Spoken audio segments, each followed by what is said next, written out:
अपने माता पिता का दिल ना दुखाओ।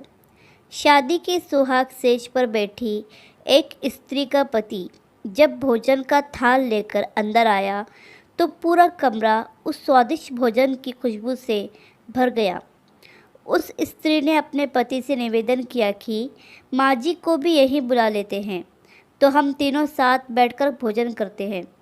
पति ने कहा, छोड़ो उन्हें, वो खाकर सो गई होंगी, आओ हम साथ में भोजन करते हैं। उस स्त्री ने पुनः अपने पति से कहा कि नहीं, मैंने उन्हें खाते हुए नहीं देखा है। तो पति ने जवाब दिया कि क्यों तुम जिद कर रही हो, शादी के कार्यों से थक गई होंगी इसलिए सो गई होंगी, नींद टूटेगी तो खुद भोजन कर लेगी, तुम आओ हम प्यार से खाना खाते हैं।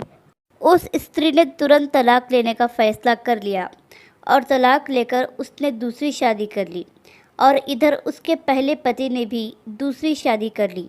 दोनों अलग अलग सुखी घर गृहस्थी बसाकर खुशी खुशी रहने लगे। इधर उस स्त्री के 2 बच्चे हुए जो बहुत ही सुशील और आज्ञाकारी थे।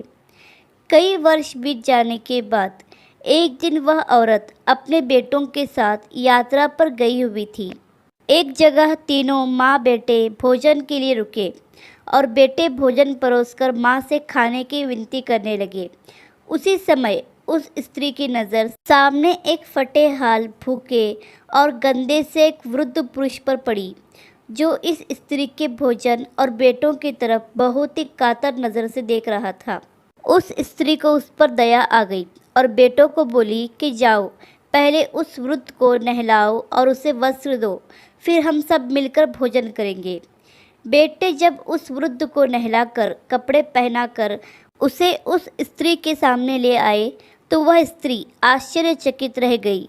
वह वृद्ध वही था जिससे उसने शादी की सुहागरात को ही तलाक ले लिया था। उसने उससे पूछा कि क्या हो गया जो तुम्हारी हालत इतनी दयनीय हो गई।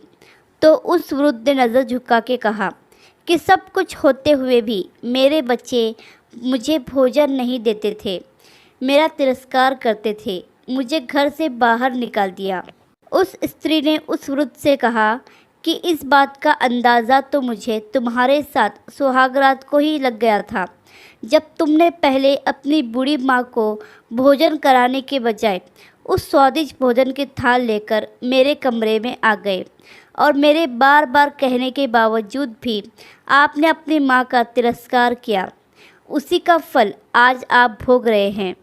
माता पिता के साथ तुम्हारा सलूक एक ऐसी कहानी है जिसे लिखते तो तुम हो, लेकिन तुम्हारी संतान तुम्हें पढ़कर सुनाती है।